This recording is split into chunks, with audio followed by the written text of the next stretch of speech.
करेंगे UP constable 2023 GK GS के important question जो रिवीजन सीरीज चल रही है, तो सभी लोग यह रिवीजन सीरीज लगाते रहिए और प्रैक्टिस सेट देते रहिए। सीधे पेपर में पूछे जाने वाले सभी क्वेश्चन हैं। जो इस वीडियो में क्वेश्चन लिए गए सभी प्रीवियस ईयर के परीक्षा से लिए गए क्वेश्चन है, जिससे कि आपको अनुमान लग सके कि पेपर में कैसे क्वेश्चन आने वाले हैं। जीत और हार आपकी सोच पर निर्भर करती है। मान लो तो हार होगी और ठान लो तो जीत होगी। तो सभी इसी के साथ शुरू करते हैं आज का प्रश्न पूछा गया है, भारतीय संविधान में कानून बनाने की प्रक्रिया अविचारणीय रूप से संविधान से प्रभावित है। तो आपको इसका उत्तर बताना है क्या होगा। भारतीय संविधान में कानून बनाने की प्रक्रिया अविचारणीय रूप से संविधान से प्रभावित है। तो सही उत्तर आपको बताना है क्या होगा। और जो लोग वीडियो को लाइक नहीं किए हैं तो लाइक कर लें, और चैनल को सब्सक्राइब नहीं किया है तो चैनल को सब्सक्राइब जरूर कर लें। सही उत्तर होगा इसमें ऑप्शन नंबर सी, जापान। क्या होगा सही उत्तर? ऑप्शन नंबर सी, जापान होगा। भारतीय संविधान में कानून बनाने की प्रक्रिया अविचारणीय रूप से जापान के संविधान से प्रभावित है। सही उत्तर ऑप्शन नंबर सी होगा। अगला प्रश्न, शिक्षा का अधिकार आरटी अधिनियम भारत की संसद द्वारा वर्ष में लागू किया गया था। तो शिक्षा का अधिकार किस वर्ष लागू किया गया था आपसे पूछा गया है। ऑप्शन दिया गया है 2006, option B 2007, option C 2008, option D 2009। तो सही उत्तर होगा इसमें ऑप्शन नंबर डी 2009।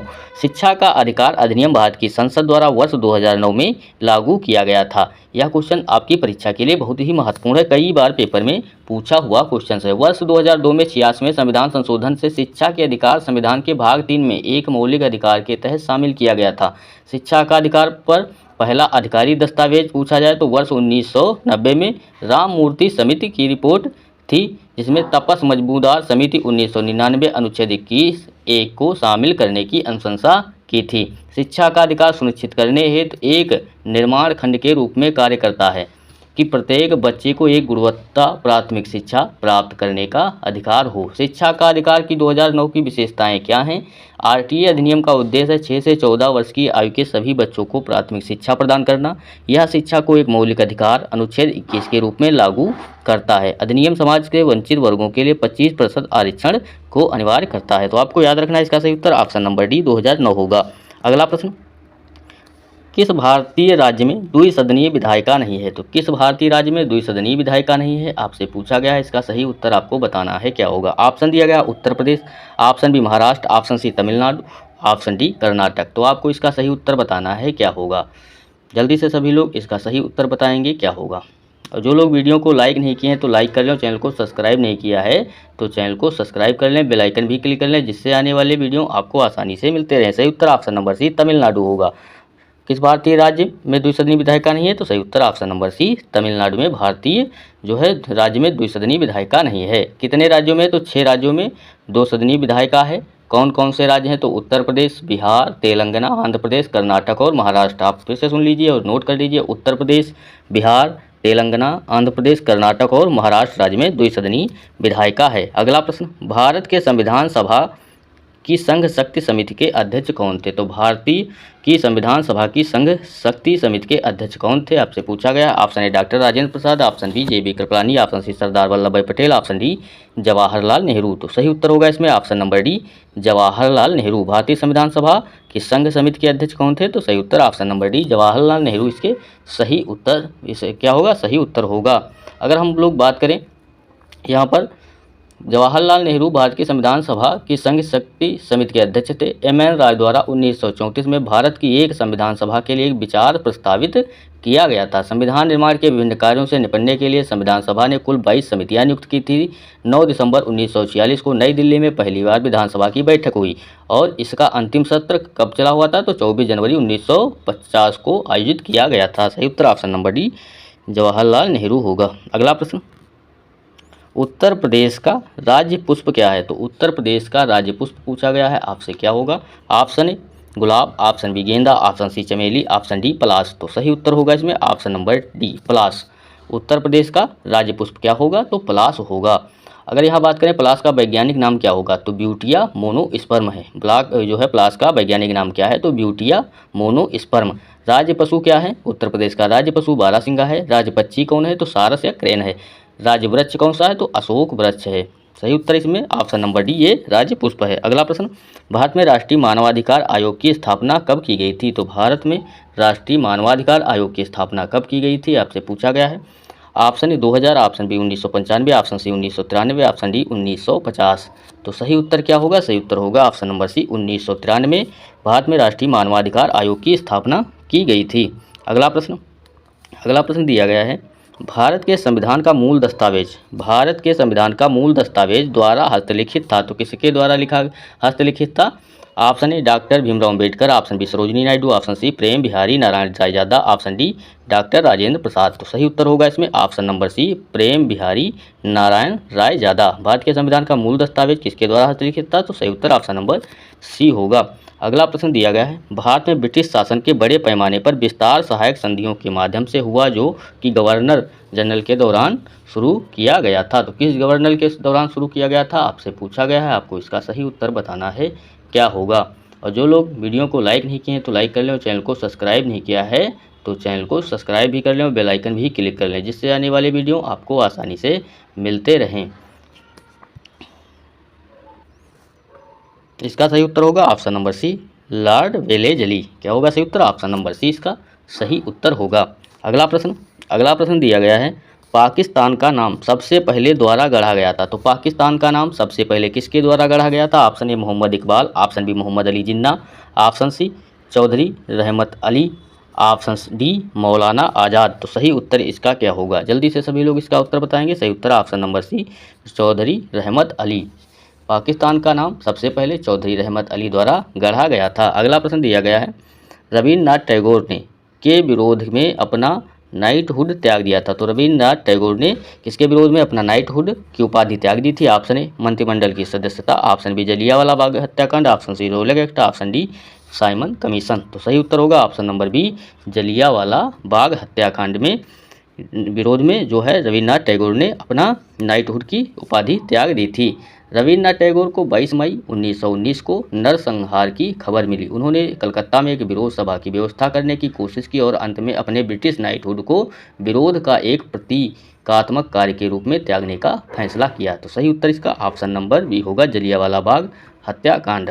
अगला प्रश्न दिया गया है और ये 2 बार रिपीट हो गया है, पाकिस्तान का नाम सबसे पहले किसके द्वारा गढ़ा गया था? तो इसका नाम क्या होगा? सही उत्तर ऑप्शन नंबर सी चौधरी रहमत अली इसका सही उत्तर होगा। जो लोग वीडियो को लाइक नहीं किए हैं तो लाइक कर लें, और चैनल को सब्सक्राइब नहीं किया है तो चैनल को सब्सक्राइब जरूर कर लें, बेल आइकन भी क्लिक कर लें, जिससे आने वाले वीडियो आपको मिलते रहें। हॉकी के महानायक मेजर ध्यानचंद का जन्म कहाँ हुआ था? तो हॉकी के महानायक मेजर ध्यानचंद का जन्म कहाँ हुआ था? तो सही उत्तर होगा option number D Lucknow Allahabad में। हॉकी के महानायक मेजर ध्यानचंद का जन्म कहाँ हुआ था? तो इलाहाबाद में इनका जन्म हुआ था। अगला प्रश्न, मुंशी प्रेमचंद का जन्म कहाँ हुआ था? बहुत ही इंपॉर्टेंट क्वेश्चन हैं, कई बार पेपर में पूछे गए सभी क्वेश्चन हैं। मुंशी प्रेमचंद का जन्म कहाँ हुआ था? Option A Kanpur, option B Arampur, option C Ghaziabad, option D Varanasi. तो सही उत्तर होगा ऑप्शन नंबर डी वाराणसी में। मुंशी प्रेमचंद का जन्म कहाँ हुआ था? तो वाराणसी में हुआ था। अगला प्रश्न, पाकिस्तान सेनेट में विपक्ष की पहली महिला नेता कौन थी? तो पाकिस्तान सेनेट में विपक्ष की पहली नेता कौन थी? Option A Bilawal Bhutto Zardari, option B Benazir Bhutto, option C Sherry Rehman, option D Mumtaz Mahal. तो सही उत्तर होगा ऑप्शन नंबर सी सैरी रहमान, जो है पाकिस्तान सेनेट में विपक्ष की पहली महिला नेता थी। सही उत्तर ऑप्शन नंबर सी होगा। अगला प्रश्न दिया गया है, मनुष्यों में पित्त कहाँ उत्पन्न होता है? तो मनुष्यों में पित्त कहाँ उत्पन्न होता है आपसे पूछा गया है, आपको इसका सही उत्तर बताना है क्या होगा। ऑप्शन ए अमाशय, ऑप्शन बी अग्नाशय, ऑप्शन सी यकृत, ऑप्शन डी पित्ताशय। तो सही उत्तर होगा ऑप्शन नंबर सी यकृत में। मनुष्यों में पित्त कहाँ उत्पन्न होता है? तो यकृत में उत्पन्न होता है। अगला प्रश्न दिया गया है, निम्नलिखित में से कौन सा रोग फंजाई के कारण होता है? तो निम्नलिखित में से कौन सा रोग फंजाई के कारण होता है? तो सभी को पता होगा, दाद या रिंग वार्म। सही उत्तर ऑप्शन नंबर डी होगा।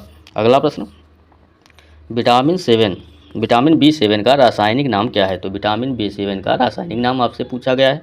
ऑप्शन ए पेंटोथेनिक अम्ल, option B biotin, option C ascorbic अम्ल, ऑप्शन डी फोलिक अम्ल। तो सही उत्तर होगा ऑप्शन नंबर बी बायोटिन, इसका सही उत्तर होगा। विटामिन B7 का रासायनिक नाम क्या होगा? तो बायोटिन नाम होगा। सही उत्तर ऑप्शन नंबर बी होगा।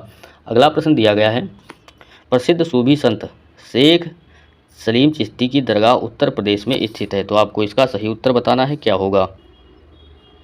ऑप्शन दिया गया है, option A Jaunpur, option B Kannauj, option C Fatehpur Sikri, option D Barabanki. तो सही उत्तर होगा option number C Fatehpur Sikri. प्रसिद्ध सूफी संत शेख सलीम चिश्ती की दरगाह उत्तर प्रदेश में कहाँ स्थित है? तो फतेहपुर सीकरी में स्थित है। सही उत्तर ऑप्शन नंबर सी होगा।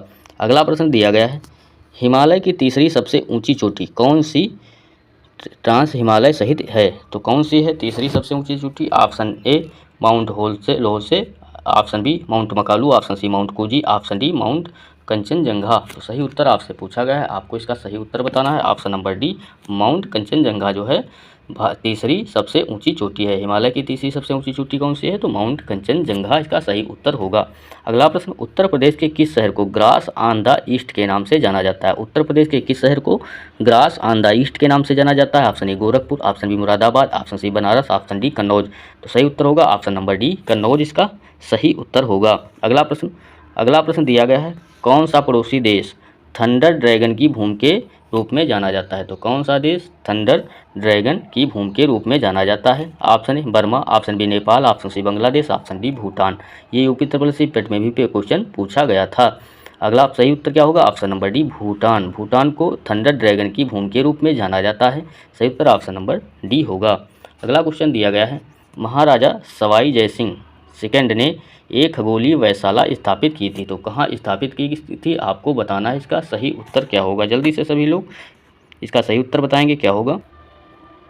ऑप्शन दिया गया है, option A Ujjain, option B Shimla, option C Bharatpur, option D Jodhpur. तो सही उत्तर आपको बताना है इसमें क्या होगा। सही उत्तर होगा option number A Ujjain. Maharaja Sawai Jai Singh second ने उज्जैन में एक खगोलीय वेधशाला स्थापित की थी तो सही उत्तर होगा ऑप्शन नंबर ए उज्जैन इसका सही उत्तर होगा। अगला प्रश्न दिया गया है, प्रश्न पूछा गया निम्नलिखित में से कौन सा उत्तर प्रदेश का सबसे पुराना विश्वविद्यालय है? तो उत्तर प्रदेश का सबसे पुराना विश्वविद्यालय आपसे पूछा गया है निम्नलिखित में से कौन सा? ऑप्शन ए अलीगढ़ मुस्लिम विश्वविद्यालय, ऑप्शन बी बनारस हिंदू विश्वविद्यालय, ऑप्शन सी महात्मा गांधी विश्वविद्यालय, ऑप्शन डी इलाहाबाद केंद्रीय विश्वविद्यालय। तो सही उत्तर होगा ऑप्शन नंबर डी इलाहाबाद केंद्रीय विश्वविद्यालय इसका सही उत्तर होगा। अगला प्रश्न, प्राचीन गणित का पुस्तक गणित सार संग्रह द्वारा लिखी गई थी तो किसके द्वारा लिखी गई थी? प्राचीन गणित का पुस्तक गणित सार संग्रह किसके द्वारा लिखी गई थी? Option A Bhaskaracharya, option B Mahaviracharya, option C Aryabhata, option D Brahmagupta. तो सही उत्तर आपको जल्दी से इसका बताना है क्या होगा। और जो लोग वीडियो को लाइक नहीं किए तो लाइक कर लें, चैनल को सब्सक्राइब नहीं किया है तो चैनल को सब्सक्राइब जरूर कर लें। सही उत्तर ऑप्शन नंबर बी महावीराचार्य द्वारा लिखी गई थी। सही उत्तर ऑप्शन नंबर बी होगा। और जो लोग वीडियो को लाइक नहीं किए लाइक कर लो, चैनल को सब्सक्राइब नहीं किया सब्सक्राइब कर ले, बेल आइकन भी क्लिक कर ले जिससे आने वाली वीडियो आपको आसानी से मिलते रहें।